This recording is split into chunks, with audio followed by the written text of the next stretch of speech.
पुण्यतिथि के अवसर पर हो रहे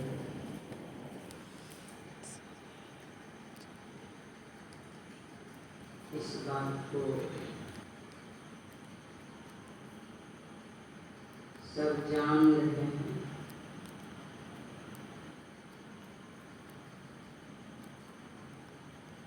पुण्यतिथि देखिए, अभी जो मानव जीवन का ये सर्वश्रेष्ठ कार्य हो रहा है, आज के दिन हम लोग नहीं रहते, कल ही समाप्त हो गया, लेकिन उनका पुण्य जो जिनका देहांत हो चुका है, क्या नाम बोले? लालदेव बाबा। इस लाल से जुड़े हुए थे तो कुछ न कुछ वो भी लाल हो चुके थे।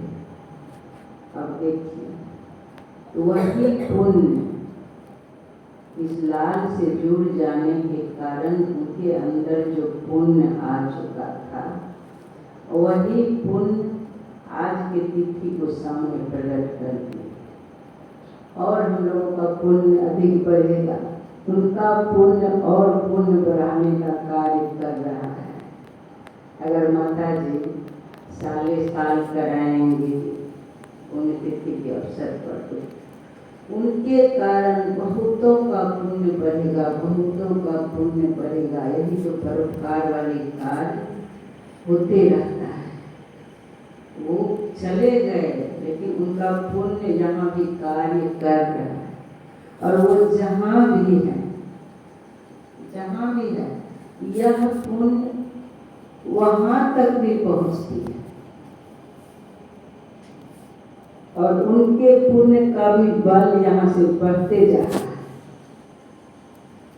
इसलिए सोचिए, सर्वश्रेष्ठ कार्य है, मानव जीवन का सर्वश्रेष्ठ कार्य।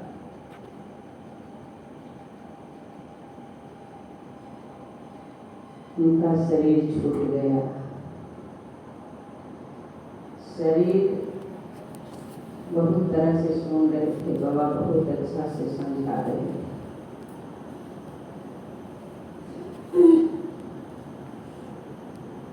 ये जिस तरह से समझा रहे थे मतलब पता चलने लगता है।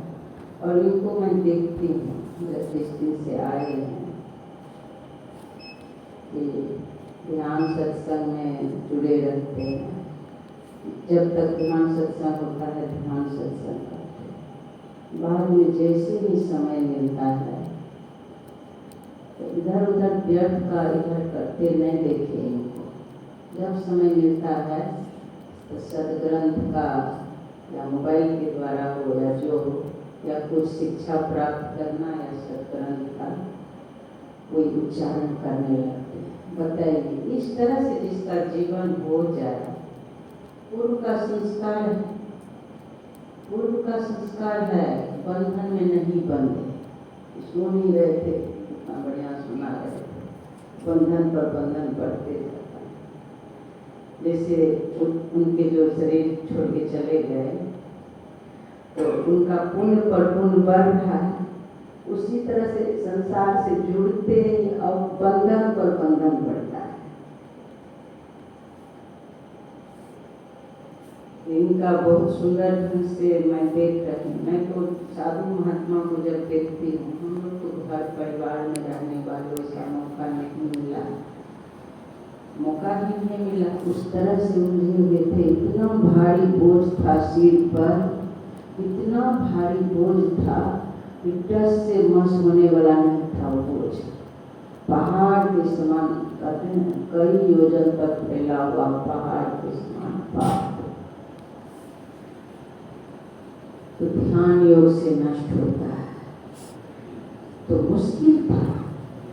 उस बंधन से छूटना जब किसी तरफ निहारती थी, ऐसी स्थिति में मैं अपने आप को देखती थी, लगता था कोई उपाय नहीं, किसी तरफ आगे बढ़ पाना मुश्किल है। पढ़ाई हो, कोई भी विभाग हो, किसी तरह से। तब गुरु महाराज की तरफ निहारे, यही परम प्रियतम है, यही इससे बढ़कर तो कोई अपना ही बेसी नहीं हो सकता है, यही अब बचा सकते हैं। पहले चारों तरफ नजर फिरा, माता के पास, पिता के पास, वो सब सत्संगी थे, देखते थे, अपना घर परिवार को देखते थे, भजन भी करो। चारों तरफ दृष्टि से निहारे, चारों तरफ कोई उपाय नहीं सूझा। जैसे इनके तरफ देखे, दुखी मन से देखे, तरफ करके देखे, संसार के ये भारी दुख को देख करके तरफ गए। जिस गांव में थे उधर मर रहा था, किसी को जहर खिला के मार दिया, कोई आग लगा के मर गई, ऊपर से किसी को बदमाश मार दिया, ऐसे ऐसे प्रकोप वहाँ पर होता था। फिर घर की तरफ निहारते थे, लगता था कोई उपाय नहीं है बंधन से छूटने का। हम सत्संग भी नहीं कर सकते हैं, ध्यान भी करना मेरे लिए मुश्किल है, बिल्कुल रो, इधर जो कर विकास करके कर सकती हो, लेकिन ध्यान करने में बाधा करता है। तब इनके तरफ निहारे, विचार कीजिए कि इनके तरफ जब निहारे गौर से, यही असली मालिक है, जीवन साथी है, यही कृपा करे हमारा कल्याण हो सकता। जब देखे इस तरह से, मुझे ऐसा लगा ये हंस दी, तस्वीर से ही हंस दिए, लगा चेतन रूप में साक्षात गुरु महाराज जैसे हंसे, मतलब क्या कहेंगे उस आनंद का। लगा उसी समय प्रेम का झटका लगा, सच्चा प्रेम का झटका उसी समय। तो मैं तो देखिए उतना कुछ हो नहीं पाया था, लेकिन इनसे प्रेम, यही भक्ति मार्ग है, यही प्रेम का मार्ग है। और सब भार यही उठाए। श्री सद्गुरु महाराज की जय। सब भार उठा लिए।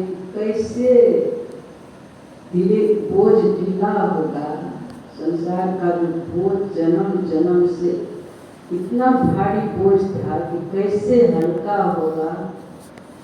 ये जो मुस्कुरा दिए, इनकी तरफ ख्याल जाने लगा और इनकी पुकार होने लगी।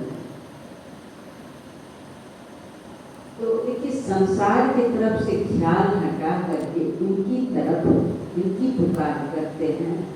तो एक बार पुकारे, उतना छुटकारा मिला संसार से। 10 मिनट पुकारे तो 10 मिनट छुटकारा मिला संसार से। यही होता है बंधन से छूटने का कारण। ये नाम रूप है, परमात्मा के नाम रूप है, उस ब्रह्म के नाम रूप है। इस ब्रह्म के तरफ ख्याल करते ही उतना संसार से दूरी हो जाती है, संसार उतना छूट जाता है। यही सारे बंधनों को काट डालते हैं, सुंदर मार्ग को खोल देते हैं। असली जीवन साथी यही है। इनको कोई अपना बना ले तो मार्ग आसानी से तय हो जाता है। नीरस होकर प्यार करते रहेंगे वैसे तो फिर बहुत लंबा समय लेगा। और इस चीज को दिखाए गुरु महाराज जब ध्यान में बैठती थी। इतना जन्म का जो जब धारा खुला कि ऐसे ऐसे मतलब कितना जन्म लगता वो भी दिखाता कि कितना जन्म कितना मतलब वो अधिकार नहीं है, कितना भटकना पड़ता, कितना भटकना पड़ता वो भी। तो देखिए, ये सोचना ही नहीं है, क्योंकि जब इनसे प्रेम हो गया, थोड़ा सा वो उधर देखे वो मुस्कुरा दिए, तो मुझे ऐसा लगने लगा कि क्या पता भगवान बुद्ध को 555 जन्म लगा, क्या पता मेरा अंतिम जन्म ही हो। कभी नहीं सोचना है किसी को कि कभी न कभी होगा। ये सोचना है कि क्या पता मेरा अंतिम जन्म हो। क्यों अगला जन्म के लिए सोचेंगे? इसी जन्म में इनसे इतना प्रेम कर लेंगे, इतना प्रेम कर लेंगे। शरीर बूढ़ा बूढ़ी होता है, एक जीवात्मा थोड़े बूढ़ा होता है। वो जो चेतन है, जो परमात्मा से भी वो साक्षात प्रकट हुआ, जो चेतन प्रकट हुआ है, जिसको कैवल्य कहते हैं, वो बूढ़ा बूढ़ी नहीं है, वो सदा से है, परमात्मा के साथ है। इसीलिए बूढ़ा बूढ़ी पर है, बस इनसे प्रेम करना है।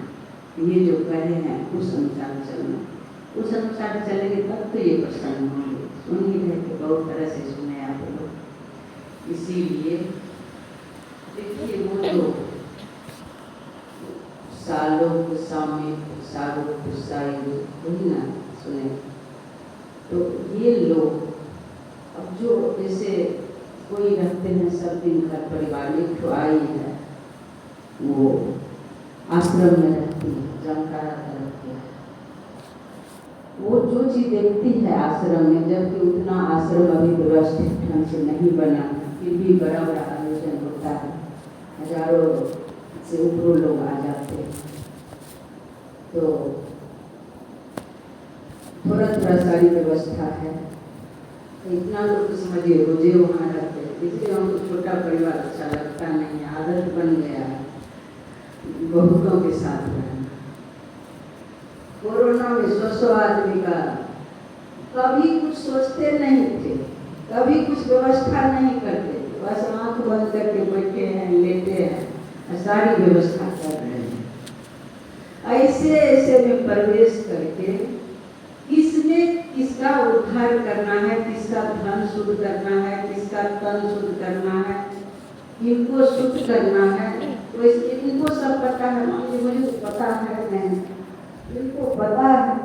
हम जाएंगे मांग करने के लिए, ये कीजिए वो कीजिए। तो मांग वाला तो करते हैं, रहीम कभी कहते हैं रहीमन कर कर धरो करतर कर न धरो, आजादी करतर कर धरो वादी मरण धरो। फिर कहते हैं परमारथ कर कार में आवन महिला, परमारथ के कारण उसमें भी बहुत सी बात है, लेकिन धन रहते हुए भी जब भी मांगते फिरेंगे, जब ये सब कुछ जानते हैं हम मानेंगे, तो ये जब सब कुछ जानते हैं तो किसका उद्धार करना है, कौन शुद्ध है कौन अशुद्ध है, उसे का धन आ जाएगा तो फिर यहाँ बेकार हो जाएगा, भक्त लोग ग्रहण करेंगे। तो ये पात्र देख करके उसमें प्रवेश करके कराते रहते। क्या जरूरी है, कल आज व्यवस्था कर लेते, इनको सब पता है। तो वो आई है, वो बोलती है, जो चीज को देखती है ना, गाय सबको देखती है, कभी कोई गाय आती थी तो दूध खिलाते थे, तो वो उस तरह से कोई सी व्यवस्था नहीं है, उससे बात करती। साधु महात्मा को देखते थे, तरफते थे, साधु महात्मा के नजदीक रहते, उस दरबार में रहते। एकदम दुराचारी परिवार मिल गया तो उसको मारपीट करता है, तो आ गई वैसी भर।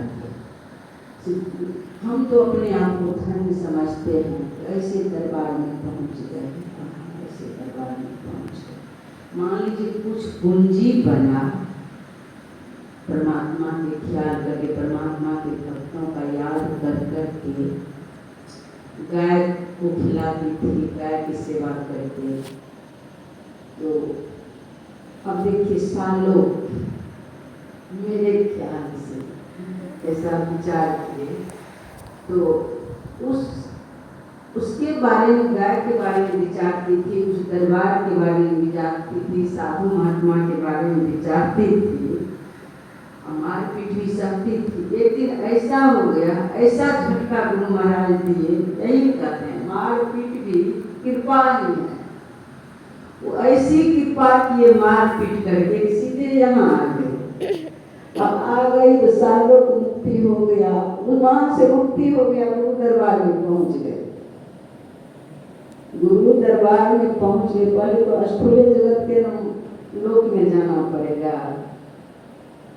सबरी माता गुरु दरबार गई थी, तब तो बाद में भगवान मिले, तो यहाँ पहुंच गए। अब देखिए फिर जो हमारे पास देव सोचते हैं उनके नजदीक हो जाए, बस उनसे दूर नहीं है, तो फिर नजदीक हो जाना। तो वैसे सदगुरु मिल जाते हैं और तरह की बात होगी, अपना अपना विचार लोग बताते हैं। फिर नजदीक हो जाते हैं, या उनकी नजदीक होते होते मानस पटल पर भी प्रकट हो जाते हैं। सामने भी समझिए, मानस पटल पर प्रकट हो जाने के बाद फिर एक दिन ऐसा भी हो जाता है, एक सत्संगी को ऐसा हुआ था, वो सुना रहे थे कि जब वो बैठते थे या कहीं रहते भी थे तो ऐसा हो जाता था, उसका शरीर गुरु महाराज का हो गया। वैसा है नारी, वैसा ही दाढ़ी, वैसा ही कुर्ता, वैसा ही सब कुछ, वही रूप, वही मतलब वही हो जाते थे। महर्षि में ही परमहंसी बन जाते थे। अब किसी को दिखे नहीं दिखे, उसको दिखता था कि मैं ही नहीं परमहंस, मैं ही नहीं परमहंस, बिल्कुल वही बन जाते थे। साधु वैसा ही रूप तैयार हो। फिर इसी तरह हो जाता था। उसके बाद फिर जब उस वहाँ से भी मुक्त होना चाहते हैं तो फिर वही शरीर हुआ अंत में टुकड़ा टुकड़ा अपने आप करता है, टुकड़ा टुकड़ा हो करके बाहर भीतर जो चेतन है वो दिखता है, वो चेतन टुकड़ा टुकड़ा होकर के फिर सर्वत्र वही चेतन, वही चेतन, वही चेतन, फिर चेतन उस चेतन आत्मा से सर्वत्र का वही हो जाते हैं। कि वही चेतन आत्मा फिर चेतन मंडल में पूर्ण रूप से वो चेतन स्वरूप हो जाता है और फिर चेतन आत्मा से परमात्मा दिखता है, उस चेतन से परमात्मा। फिर परमात्मा को देखते देखते अब वो केवल जो है चेतन मंडल वो भी झड़ जाता है और फिर वही रह जाता है, निज स्वरूप में वो प्रतिष्ठित हो जाते हैं। सर्वत्र समान रूप से उसको ऐसा लगता है, सर्वत्र समान रूप से मैं अब मेरे सिवा कुछ है ही, सर्वत्र शांत स्थिर। देखिए इस अवस्था में आ जाने के बाद वो मुक्त हो जाता है। फिर संसार की तरफ लौटने पर वो ये भी देखते हैं सब में सबसे परे हों, फिर भक्ति भाव से सेवा भाव जो कागभूषण के पास है, इस तरह से भक्ति भाव उनके अंदर होता है। सभी सब कुछ उसी प्रभु का है। अब देखिए अभी दो है, उसी प्रभु का है और वो देख रहे हैं किसी चीज में उनको आसक्ति है कहाँ, तो देख रहे हैं उसी प्रभु का, प्रभु की सारी व्यवस्था है और उन्हीं की शक्ति, उन्हीं के इशारा से सब कुछ हो रहा है, उन्हीं के इशारा से सब हो रहा है, उन्हीं के इशारा, उनकी शक्ति, सर्वत्र जो भी कार्य हो रहा है इस प्रकृति मंडल में सब उन्हीं के इशारा पर। वो है बिल्कुल स्थिर है, शांत है, उन्हीं के इशारा पर उनकी शक्ति सारा कार्य कर रही है। इस तरह से हम लोग भी हो सकते हैं, हम लोग भी हो सकते हैं। बस शुरुआत सुन रहे थे, इतना बढ़िया समझा रहे, इस धागा में रेत भी गांठ हो, धागा प्रवेश नहीं कर पाता है सूर्य। उसी तरह से अंदर में प्रवेश करने के लिए, दसवां द्वार रूपी क्षेत्र में प्रवेश करने के लिए पाप का एक भी गांठ नहीं होना चाहिए। वो गांठ जल्दी खत्म करना चाहते हैं, बस इनसे प्रेम कीजिए। धूप दीप अगरबत्ती दिखाने से काम चलने वाला नहीं है। फूक चढ़ा देंगे इनके पास, बहुत बढ़िया बढ़िया मिठाई सब, हीरे जवाहरात चढ़ा देंगे, उससे वो प्रसन्न होने वाले नहीं।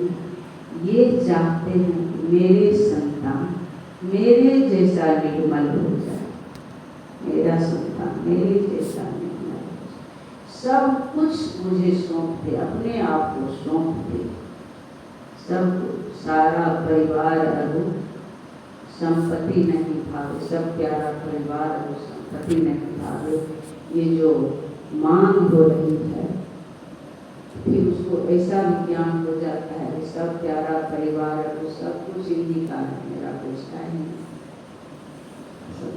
सब इन्हीं का है। तब फिर उस तरह से उन्हीं का जब सब है तो उनकी सेवा हो रही है, तब तो अपना कुछ है नहीं। एक राजा थे, बहुत तरह से तो बाबा से सुन नहीं सकते, थोड़ा सा कहानियों सुन लीजिए। एक राजा थे, राजा घर में उनको लगता था, मैं दुखी थे, बेचैनी लगता था। वो चाहते थे कि हम भजन करें, हम भी जाए भजन करें, लेकिन उनके ऊपर इतना भार था भजन नहीं कर पाते थे। तो एक दिन संजोग से महात्मा भी राजा साहब कहते क्या करें, महात्मा जी बोले आप क्यों नहीं आते सत्संग, क्या करें, मेरे ऊपर इतना भार है, मैं चाहता हूँ अभी भी कोई भार उठा ले, हम जाके सत्संग करें। बेटा भी छोटा है, अब बढ़ेगा तब तो उनको राजपद सौंप देंगे। क्या तो महात्मा जी बोले क्या पता बेटा उससे हो पाएगा कि नहीं हो पाएगा, उससे पहले आपका शरीर छूट गया तब क्या होगा। प्रेमी ढूंढत में फिरो प्रेमी मिला, प्रेमी से प्रेमी मिले गुरु भक्ति दे। महात्मा जी मिल गए थे और उनको उत्साह बढ़ा दी। यही होता है, सच्चे भक्त से मिलने पर और उत्साह जग जाता, साहस बढ़ जाता। लेकिन क्या पता जब तक में आप उनको योग बनाएंगे तो उससे पहले शरीर छूट गया तब क्या होगा? बोले तब क्या करेंगे? कोई वैसा संभालने वाला हो तो तब तो बोले एक काम कीजिए, जब आप चाहते हैं भजन करने, राग मुझे सौंप दीजिए, मुझे सौंप दीजिए, मैं जानूंगा किससे राग चलाना। बोले ठीक है, तब तो अति उत्तम, बहुत खुशी की बात है। राजा से दीक्षा ले लिया था, पहले ले लिए थे महात्मा से दीक्षा। बोले ठीक है, बस राज को संकल्प करके उस गुरु को, उस महात्मा को सौंप दिए। जैसे सौंप दिए तो फिर महात्मा जी बोले अब तो सब राज मेरा है। दीक्षा के समय में कहे जो कहेंगे वो करोगे ना? बोले हाँ, दीक्षा अपनी इच्छा आज से दे दी, अब मेरी कोई इच्छा नहीं, जो आप कहेंगे वही करेंगे। दीक्षा के समय में अभी भी बताया जाता है कि जो कर रहे हैं करेंगे ना, ऐसे ऐसे सब तैयार हो जाते हैं, ऐसा ही करें। राजा बोले हाँ ठीक है, ऐसा है। राजदेव बाद में बोले महात्मा जी देखिए अब तो राज मेरा है, अब हम किसको खोजेंगे राज चलाने के लिए? वैसा तो कोई दिखता नहीं, आप राज चलाने के लिए जानते हैं, मैं आपके ऊपर भार सौंपता हूं। आपकी अपनी इच्छा तो है नहीं, अब तो जो मैं कहूँगा वो करेंगे ना। भजन भी करना है इस विधि से, राज को भी चलाना है। तो महात्मा जी तो राजा साहब को आज्ञा मानना था, खुश हो गए और बोले साल में एक बार हिसाब लूंगा। अब तो महात्मा जी का राज्य है, सारा कार्य वो सुंदर ढंग से कर रहे हैं, किसी में आसक्ति नहीं रख करके उस विधि से भजन कर रहे हैं, सुंदर ढंग से सारा कार्य हो रहा है। एक साल में जब हिसाब दिए तो राज में जो संपदा है उसकी कई गुना उन्नति हो गया। ईमानदारी से कर रहे हैं, विषय की तरफ उनका ख्याल नहीं है, अनासक्त होकर के कर रहे हैं। भजन भी सुंदर ढंग से जो बताया गया उस तरह से भजन भी कर रहे हैं। कल सुन रहे थे कटहल के काटने के लिए वो तेल लगा लेना चाहिए, उसी तरह से वो नियम से भजन रूपी तेल को लगा करके संसार के कार्य में उतरते थे। तो भजन रूपी तेल लगा हुआ था, तब तो समझिए वो अनासक्त थे, संसार के आसक्ति से छुटे हुए रहते थे। सात्विक गुण में रहने के कारण बस गुरु की सेवा उनसे हो रही थी। गुरु की सेवा करते करते, जो गुरु की सेवा करते हैं, प्रेम से उनकी सेवा होती है, तो गुरु उनको अपने समान बना लेते हैं। श्री सद्गुरु महाराज, बस यही बात है। गुरु महाराज के बारे में उनकी वाणी सुने, मुक्ति मार्ग जानते साधन करते, उस मार्ग को भी जान रहे हैं, मुक्ति के मार्ग को देख लिए हैं। वो इस पार से उस पार, उस पार से इस पार आने की कला जान गए हैं, फिर भी साधन करते नहीं, संसार के लिए नियमित रूप से साधन भजन भी कर रहे हैं। भगवान श्री कृष्ण भी संध्या करते थे, अपने आप स्वरूप में अस्थित हो जाते थे, उनका रोम रोम खिल जाता था। साधन करते नहीं, सच्चित जग में एकदम संसार में रहते थे, एकदम सद्व्यवहार होता था उनका, सद्व्यवहार सात्विक गुण में, मतलब अपने लिए कुछ नहीं, जो भी हो रहा है उस परम प्रियतम परमात्मा के लिए हो रहा है। ये तो कालभूषण वाली भक्ति आ गई, यह भक्ति भाव है। दिन दिन अधिक विराग प्रेम सत्संग सुख, इसी तरह की कोई आसक्ति नहीं, एकदम विराग प्रतिष्ठित है। दिन दिन विराग बढ़ते जा रहा है, इस तरह से विराग बढ़ते जा रहा है कि जब चाहते हैं इधर तो विरागी बनकर रहते हैं, जब चाहते हैं अपने आप स्वरूप अस्थित हो जाते हैं। वैसा होता था गुरु महाराज को, जो हम तो लोग देखे हैं, जाते बचपन से ही जाते थे। कभी वो गला उस उन्मुनी अवस्था में आ जाते थे, गला लटक जाता था, हर समय उस आनंद में डूबे रहते थे। दिन दिन अधिक विराग प्रेम सत्संग सो करते, सत्संग से बहुत प्रेम था, बहुत प्रेम, बहुत अच्छा लगता था। और दृढ़ ज्ञान समझाए बोध दे बुद्धि को हरते, दृढ़ ज्ञान। अब देखिए उसकी जो सतमत के ज्ञान में दृढ़ हो गए, उनको उस परमात्मा को जान करके जो जान जाएंगे पूर्ण रूप से, वही तो दृढ़ हो जाएंगे, एकदम दृढ़ हो गए, उस ब्रह्म के तरह अचल हो गए, अस्थिर हो गए, अकंप हो गए।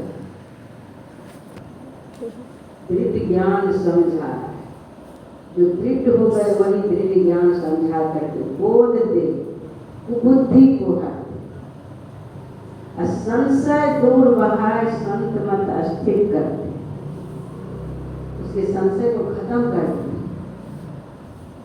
यही ये गुणधर जोई सोई गुरु सच्चे, वो गुरु हो जाते हैं जो इस गुरु को धारण कर लेते हैं, गुरु के ज्ञान को धारण कर लेते हैं। सोई गुरु सच्चे मुक्ति मार्ग जानते साधु करते। थोड़ा थोड़ा भी जो करने लग जाते हैं, उनके नियम का पालन करने लग जाते हैं। आप लोग परसों सुने थे सभी माँ के प्रसंग, एक भी भक्ति आ जाए उनके अंदर, करी सत्संग करने लग जाते हैं। प्रथम भक्ति संतन कर संगा, संत का संग जिसको होने लग जाता है तो समझ लीजिए एक साथ उसके अंदर नवो भक्ति प्रकट होने लग जाती है। संत का संग होते ही नवो भक्ति, जितना संग करेंगे, संग करना क्या है, सिर्फ उनके साथ गए घूम रहे हैं, ये संग नहीं। संग करना मन से भी जुड़े हैं, संग हो रहा है, वचन से भी कुछ उनकी गुणगान कर रहे हैं, संग हो रहा है, कर्म भी हो रहा है, उन्हीं के लिए हो रहा है, उन्हीं की सेवा हो रही है, उन्हीं के लिए सोच रहे हैं, उन्हीं के लिए बोल रहे हैं, उन्हीं के लिए जीवन हो गया। ये है संग, संत का संग, ये है संग। मन कर्म वचन से सब तरह से तन मन धन सब उन्हीं का है। अब उनका संग हो गया, संत का संग थोड़ा थोड़ा भी होने लगा तो नवो भक्ति आने लग जाती है। नवो भक्ति में एक दिन पूर्ण हो जाती है। इस तरह से हो गया संसार का संग छूटा, गुरु का संग हुआ, संत का संग। देखिए बहुत से संत हैं, अनेकों संत में कोई एक गुरु होते हैं ना। सारे संत उनके गुरु नहीं हो जाते, उनकी ज्ञान लेते हैं। जैसे गुरु महाराज सब संतन की बड़ी बलिहारी सबकी गुणगान किए हैं, लेकिन सारे संतों में एक बाबा देवी साहब उनके गुरु हैं। सबके प्रति प्रेम है, सबके वचन अमृत है, लेकिन एक निष्ठ होना पड़ता है। अगर पहुँचे हुए गुरु मिल जाए, जो पर प्रभु दया से मिले सेविये तजी अभिमान। अगर प्रभु गुरु महाराज की वाणी है, जो प्रभु की दया से ऐसे गुरु मिल गए, सेविये तजी अभिमान, अभिमान को त्याग करके। विष्णु भगवान वाला कहानी सुने हैं ना, कि नारद मुनि को गुरु धारण नहीं किए, जहाँ बैठते थे वहां से काट करके मिट्टी हटा दिया जाता था। जब वो गुरु धारण किए, नहीं उनको कहा गया आज पृथ्वी पर जो भी मिलेंगे गुरु धारण कर लेना। गए तो मछुआरा मिला, मछुआरा को गुरु धारण कर लिया। जब भगवान के पास पहुंचे तो बोले गुरु धारण किए, बोले हाँ गुरु तो धारण किए, लेकिन वही कमी देख लिया उसने, वही मछुआरा मिला। अब तो 84 के चक्कर काटना पड़ेगा।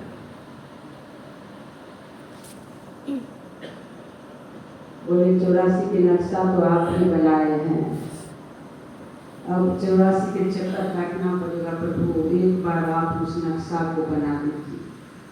बड़ी दुखी होकर के गुरु के पास आए। जब उनको मिल गया, साफ ही समझे, गुरु ने कमी देखा, समझिए उसका पतन हो जाता है। गुरु में कमी देखते ही उसका पतन हो जाता है। 84 में जाना ही पड़ता है, वो पागल आप हो जाता है। बोले आपको जो है भगवान, अब गुरु ही रक्षा कर सकते हैं, जाइए गुरु के पास। तो जब आए गुरु के पास तो बोले देखिए, गुरु के पास सब युक्ति रहता है, वो बड़ी तेज होते हैं, उनकी बुद्धि सूक्ष्म हो जाती है। जो पूरे सृष्टि की रचना किए हैं, चींटी से लेकर के हाथी तक के भोजन की व्यवस्था, सारी व्यवस्था जिनके पास, वो क्या नहीं जानते। वो कहते जाइए कहिए कि 84 के नक्शा आप बनाए, एक बार बना करके दिखा दीजिए कैसा होता है 84 का नक्शा। जैसे 84 का नक्शा बनाया, ब्रह्मा जी बनाए, वैसे ही उस नक्शा पर लोट पोट कर इधर से उधर कई बार। बोले देखिए 84 चक्कर काट लिए ना। बोले अरे तुमको गुरु जी युक्ति बता दिए तुमको। जब तक पहुँचे हुए गुरु के चरण शरण में नहीं जाएंगे, जब तक जीवन में पहुँचा हुआ गुरु नहीं मिलेगा, तब तक कल्याण को पाना मुश्किल है। पहुँचे हुए गुरु के डायरेक्शन में चलना चाहिए, वही है मजबूत गढ़। माँ मदालसा जो शिक्षा दी थी गोपीचंद को, जब गोपीचंद जाने लगे, कहानी है, मैं शॉर्टकट में खींचना समय हो गया। माँ मदालसा जब गोपीचंद जाने लग गए तो बोले माँ मुझे भिक्षा दो। भिक्षा में माँ 3 चावल। तो बोले माँ सबको तो भर सूप देते थे, अब मुझको सिर्फ 3 चावल दे रहे, इससे क्या होगा। बोले बेटा ये 3 चावल नहीं है, ये शिक्षा है। तुम जा रहे हो, जा बेटा, मजबूत गढ़ में रहना। ये 1 चावल है, 1 शिक्षा। दूसरी, खूब मुलायम बिछावन पर सोना। बोला माँ हम जा रहे हैं जंगल में, कहाँ पर मुलायम बिछावन मिलेगा। बोला खूब नींद लगेगा बेटा तब सोना। गुरु की सेवा करते करते, जैसे गुरु महाराज किए हैं, जान ही रहे हैं उधर जाना नहीं, गुरु महाराज किए हैं। उस गुरु की खोज में रात भर जगते थे। पहले तो 11-12 बजे रात तक वो दरियापंथी गुरु के, जो दरियापंथी गुरु थे, उनकी सेवा करते थे। अभी ऐसा शिष्य मिलेगा जो अपने को इस तरह से मिटा दिए हैं गुरु के लिए। जिस गुरु से शिक्षा मिल रही है उतना पुण्य हुआ जो धीरज लाल गुप्त मिले। वही दरियापंथी गुरु के सेवा किए जो धीरज लाल गुप्त मिले। तो ये उन्हीं की सेवा है कि उतना रात तक यहाँ सेवा, फिर उस संत मत को समझना वहाँ जाकर। ऐसा ही होना चाहिए, गुरु के लिए मिटा देना चाहिए। जिस तरह से गुरु महाराज चले, अगर हम लोग उस तरह से चलेंगे, गुरु का सारा ज्ञान हमारे अंदर भर जाएगा। इसलिए पहुँचे हुए सदगुरु जो हैं, समय देखो, पहुँचे हुए सदगुरु जो हैं, देखिए पहुँचे हुए गुरु को कहाँ खोजेंगे। शरीरधारी को खोज पाना मुश्किल है। जिस दिन शरीरधारी पहुँचा हुआ दिख गया तो समझ लीजिए एकदम अंतिम जन्म है, जल्दी में आप परमात्मा प्रकट हैं। जब तक नहीं दिख रहा है तब तक कमी है। तो पहुँचे हुए सदगुरु तो हमारे सामने हैं, हमारे सामने हैं। तो इनकी आज्ञा में चलते रहेंगे फिर यही गुरु महाराज कृपा करके हर तरह से पवित्र बना देते हैं। फिर यही गुरु महाराज शरीर रूप में भी किसी न किसी रूप में पात्र देख करके प्रकट होते हैं। इसके द्वारा बाहर से भी ठेलना पड़ेगा इसको, भीतर से तो हम ठेल नहीं रहे हैं, दोनों तरह से ठेल करके अपने के गंतव्य स्थान तक पहुंचा दे, उस मंजिल तक पहुंचा दे। बस इन्हीं के अनुसार जब चलेंगे, इन्हीं के आज्ञा में चलेंगे, तो यही सारी व्यवस्था कर लेते हैं। इसीलिए बस हम लोगों को गुरु महाराज के आज्ञा में चलना है, उनकी आज्ञा में चलना है, सारा काम बन जाएगा, सारा काम बन जाएगा। और इनसे प्रेम करना है। इनसे जब प्रेम हो जाएगा तो कौन थे वो गुलाल साहब के शिष्य, बुल्ले साहब, गुलाल साहब के शिष्य।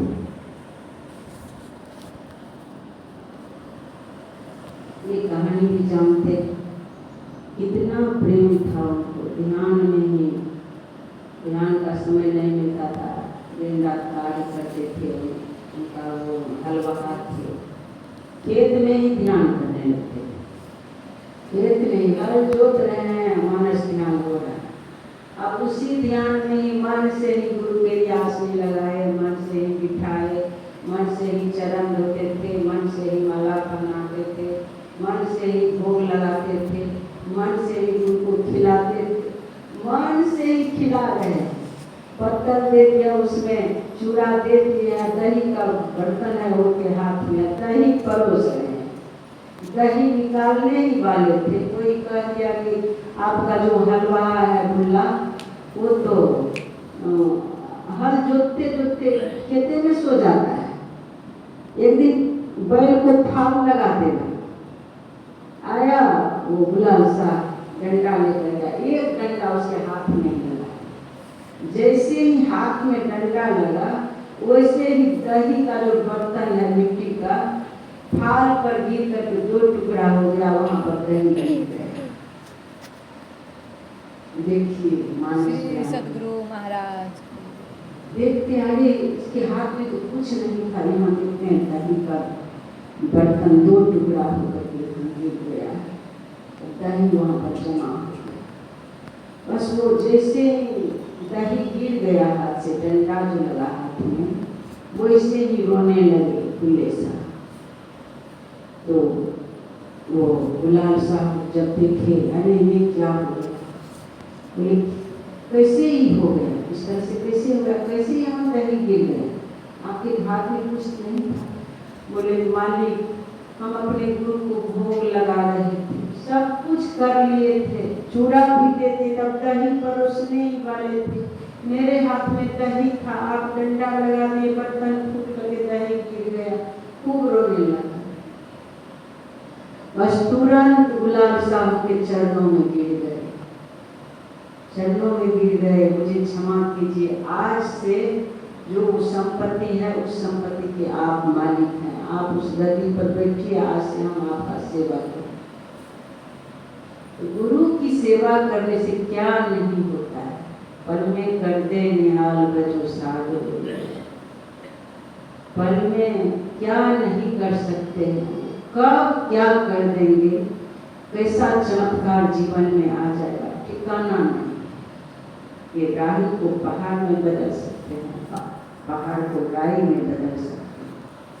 जैसे पहाड़ समान अहंकार आ जाए किसी में, इनसे भी बढ़ करके समझने लग जाए कोई काम, उनसे भी बढ़ करके हैं, तो फिर वो राई में भी बदल सकता है। ब्रह्मा को मच्छर बना सकते हैं, मच्छर से ब्रह्मा बना सकते हैं। ये सामर्थ्य हम लोगों हमारे सदगुरु में है, हम इनके सेवक हैं, हम इनके सेवक बन जाना, गुलाम बन जाना। देखिए बोलने के क्रम में बोल देती हूँ, लेकिन मुश्किल है, पूर्ण रूप से इनके आज्ञा में चल पाना मुश्किल होता है। लेकिन हाँ वो प्रेम जो है, प्रेम चला लेते हैं। गोपियाँ सबके पास क्या थी? वो ग्वालन एकदम भोली भाली, पढ़ी लिखी भी नहीं है, कोई बाहरी ज्ञान नहीं। वो कृष्ण से प्रेम किए। मक्खन खिलाना मतलब निर्मल मन, अपना निर्मल मन को सौंप दिए, पवित्र मन को सौंप देना ही, गुरु के लिए मन को निर्मल कर लेना ही मक्खन अर्पण करना है। मन को निर्मल बना चुकी थी, सारी गोपियां उनकी हो गई, सारी गोपियां उन्हीं में समा गई, सारे गोप गोपी जो भी थे उन्हीं में समा गए। बताइए, बस प्रेम हो जाए, इनसे प्रेम हो जाए। उनके लिए थोड़ा सा प्रयास करना पड़ेगा, अभ्यास बनाना पड़ेगा। इस संसार से समेट संसार से मुक्त होना है। संसार से अब देखिए सुंदरदास जी ना, कौन वो मांगेंगे भगवान से कि मेरा बेटा मर जाए? अब बताइए, बेटा मर जाए, उनको बेटा में आसक्ति होता होगा, अच्छा लगता होगा। छोटा बच्चा जो है ना, बहुत अच्छा लगता है देखने में, ख्याल खींचता है, उस तरफ ख्याल जो है, परिवार का ख्याल खींचता है। वो सोचे इसके तरफ हो सकता है मेरा खिंचाव न हो जाए, इसलिए भगवान से मांगे बेटा जो है वो भी खत्म हो जाए, ना रहेगा बांस न बाजेगी बांस। इसीलिए तो हम लोगों को तो वो मांग नहीं करना है, नहीं तो मुश्किल हो जाएगा। गुरु महाराज का जो ज्ञान है, ये ज्ञान ऐसे ज्ञान है कि सबके साथ रहते हुए हम मुक्त हो सकते हैं। सब में रहते हुए, सबके साथ रहते हुए सुन रहे थे, ऐसी प्रीति कीजिए जस खीरा ने की, ऊपर से दिल मिले भीतर भाके को। ऊपर से सबके साथ हैं, भीतर से, लेकिन ऊपर से ये सारी इंद्रियां जो है, स्थूल इंद्रियां, ये तो अस्थूल है ना, उस सारी इंद्रियों का जो मालिक मन है, अब सारी इंद्रियों का मालिक मन है, अब मन को जोड़ दिए उनसे, तो फिर ये सारी अस्थूल जगत तो कोई सब देखता है, संसार के लोग देखता है, हमको जोड़े हुए मन को उनके मालिक से जोड़ दिए। सारी इंद्रियां भी उन्हीं के बस में हो जाएगी, मन के बस में हो जाएगी। जिधर मन है उधर सारी इंद्रियां जाएंगी। संसार के लोग देख भी नहीं पाएंगे, और जिस दिन पूर्ण रूप से उनके चरण शरण में समर्पित हो जाएंगे, संसार लोग खींचते रह जाएंगे, खींचते रह जाएंगे, मर जाएंगे माथा धूल करके, संसार के लोग नहीं खींच पाएंगे।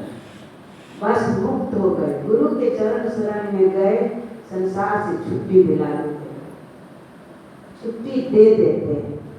इसीलिए बस गुरु महाराज को खूब कस के पकड़ ली।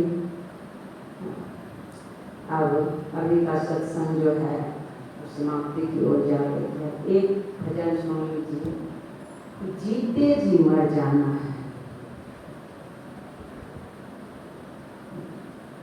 साधु भाई जीवत ही करो आशा, जीते जी मुक्त होना है। उसी तरह के एक भजन है, मरण बड़ो सुखकारी। जीते जी जब मर जाएं कितना आनंद होता है। इस तरह के भजन एक अच्छी गाय, लेकिन परवानी को विराम देती हूँ। अपराह्नकाल के सत्संग में ढंग से सब सुने। श्री सद्गुरु महाराज